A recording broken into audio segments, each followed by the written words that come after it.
पूछ पाऊं आपसे सेनेटर साहब, एक बंदा सियासतदान, we have to go, we have to leave.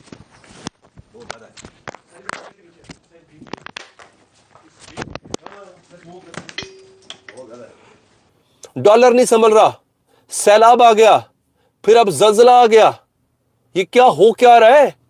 एक बड़ा हौलनाक मंजर था। आप में हमारा पूरा दफ्तर जितना क्रू यहाँ पर मौजूद था सब भागे हैं बिल्डिंग से बाहर।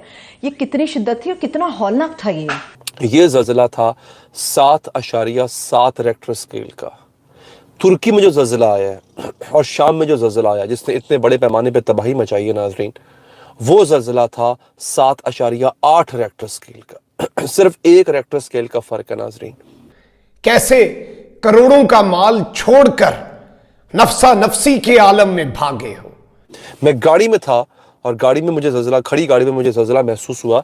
मैंने बहुत पहले आपको बता दिया था, उसकी वजह यह है, हार्प टेक्नोलॉजी क्या करती है नाजरीन, ये टेक्नोलॉजी जमीन के अंदर मौजूद जो टेक्टोनिक प्लेट्स हैं उनकी मूवमेंट को जो है वो डिस्टर्ब करती है। इस टेक्नोलॉजी की मदद से वो जो सरहद पे मौजूद, अगर कोई फौजी मौजूद है सरहद पे, लेट से कोई फौजी है, तो उनकी जो डिसीजन पावर है उसे कमजोर किया जा सकता है, उन्हें जहनी तौर पे बीमार किया जा सकता है।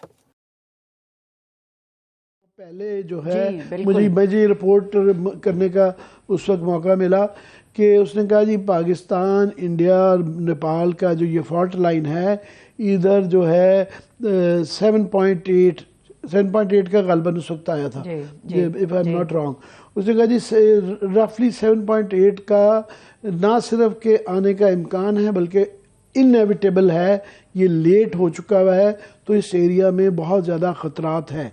तो वो न्यूज़ अखबार में काम करता था, बड़ी फ्लैश हुई, कुछ लोगों ने वो नहीं की, माना, कुछ ने नहीं माना। तो अभी क्योंकि रिसेंटली जब टर्की में बहुत ज़्यादा खौफनाक आया है, तो 2-4 इस तरह की रिपोर्ट्स, 2-4 सिस्मिक एक्सपर्ट्स, ज़लज़ले के बहुत बड़े दुनिया के एक्सपर्ट्स की खबरें आई थी कि इस बात का इम्कान है कि इसी के ट्रेमर्स और इसका ही एक आफ्टरमैथ इस खित्ते में भी आने का इम्कान हो सकता है। अफगानिस्तान पाकिस्तान में भी आने का इम्कान है। क्योंकि मैंने आपको जब टर्की का ज़ल्ज़ला आया था आज से महीना डेढ़ पहले, मैंने आपको ये बताया था कि मेरी पेशगोई नहीं है, क्योंकि ये मैंने पढ़ा था। ये बाकायदा स्वीडन के अंदर एक कॉन्फ्रेंस हुई थी, उसमें जिक्र किया गया था कि जो अमेरिका की हार्प टेक्नोलॉजी है उसके ज़रिए ये ज़ल्ज़ले आ रहे हैं। ये अमेरिका का एक नया हथियार है, ये बाकायदा एक हथियार है। आपको पता है मैंने आपको क्या कहा था कि अगले मरहले में पाकिस्तान और ईरान की बारी है। आपको याद है मैंने कहा था कि अब अगला ज़ल्ज़ला या पाकिस्तान में आएगा या ईरान में आएगा। मैंने आपको एग्जैक्टली ये बात की थी। किसी को यकीन नहीं आ रहा, ये लाइव जैसे ही एंड होगा आप इस लाइव के ऊपर एक लिंक देखेंगे मेरी उस वीडियो का, जिस वीडियो में मैंने आज से 1.5 महीना पहले की बात है, मैंने आपसे कहा था कि तुर्की में होने वाले ज़ल्ज़ले की पेशगोई पहले की गई थी स्वीडन की कॉन्फ्रेंस में कि तुर्की में ज़ल्ज़ला आने वाला है। इस वजह से नहीं कि उन लोगों को पता लग गया था कि ज़ल्ज़ला आएगा, ज़मीन से ज़ल्ज़ला आएगा, नहीं, उनको ये पता था कि बाकायदा तुर्की पे एक हमला होगा और वो ज़ल्ज़ले की सूरत में होगा। और मैंने आपसे ये भी कहा था नाज़रीन कि अगला नंबर पाकिस्तान का है। आज पाकिस्तान में 7.7 रेक्टर स्केल का ज़ल्ज़ला आया है। तुर्की में आने वाले ज़ल्ज़ले जो था वो 7.8 रेक्टर स्केल का था, यानी तकरीबन जो रेक्टर स्केल पे उसकी जो शिद्दत है वो तकरीबन एक जैसी है। इस पे ज़रा गौर करें आप कि पाकिस्तान में ज़ल्ज़ला क्यों आया है। मैंने बहुत पहले आपको बता दिया था, उसकी वजह यह है, हार्प टेक्नोलॉजी क्या करती है नाज़रीन, ये टेक्नोलॉजी ज़मीन के अंदर मौजूद जो टेक्टोनिक प्लेट्स हैं उनकी मूवमेंट को जो है वो डिस्टर्ब करती है। और आप ये अब आपको पता चलेगा कि उस टेक्नोलॉजी की मदद से आपके सैलाब आते हैं, आपके ज़ल्ज़ले आते हैं, यहां तक कि अगर किसी फौज को हराना हो तो ये सैटेलाइट के जरिए आपकी जमीन की टेक्टोनिक प्लेट्स के अंदर तक ऐसी रेज, ऐसी शुआएं भेजते हैं कि वो टेक्टोनिक प्लेट्स जिसके हिलने की वजह से ज़ल्ज़ले आते हैं वो डिस्टर्ब हो जाती हैं।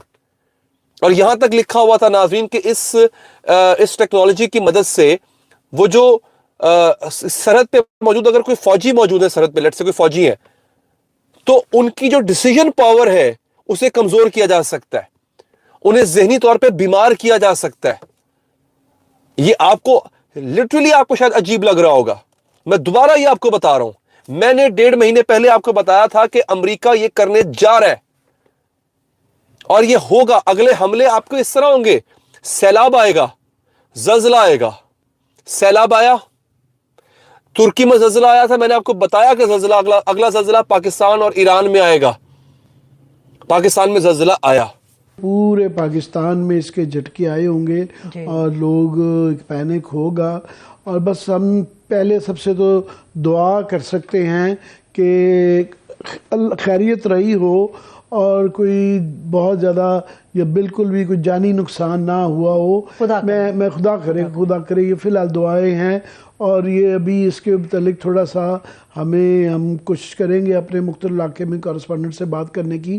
وہ میں اس لیے کہہ رہا ہوں کہ 2006 کا میں اسٹوڈیو میں موجود تھا اور اسٹیٹ لائف بلڈنگ اسلام آباد کی اس کے 13ویں منزل کے پہ تھا, اور ڈیورنگ یہ خبریں چل رہی تھیں تو پورا ہلنا شروع ہو گیا, اور اتنی ہماری نیچے 13ویں منزل پہ تھا, لفٹ کام نہیں کر رہی تھی تو ہی بیٹھے رہے.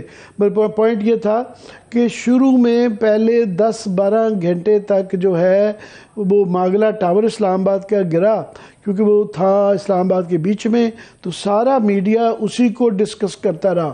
یہ تقریباً کوئی بڑی لیٹ 12-14 گھنٹے بعد اطلاعیں آنا شروع ہوئی کہ اصل ڈیوسٹیشن جو نقصان ہوا تھا وہ مظفر آباد, بالا کوٹ یا ان پہاڑی علاقوں میں ہوا تھا. سو اس میں یہ جو بیلٹ بتائی جا رہی ہے پہاڑی علاقے ہیں, دور افتادہ علاقے ہیں, تو اللہ خیر کرے. بہت زیادہ اللہ خدا سے دعا ہے, خدا کے سے دعا ہے کہ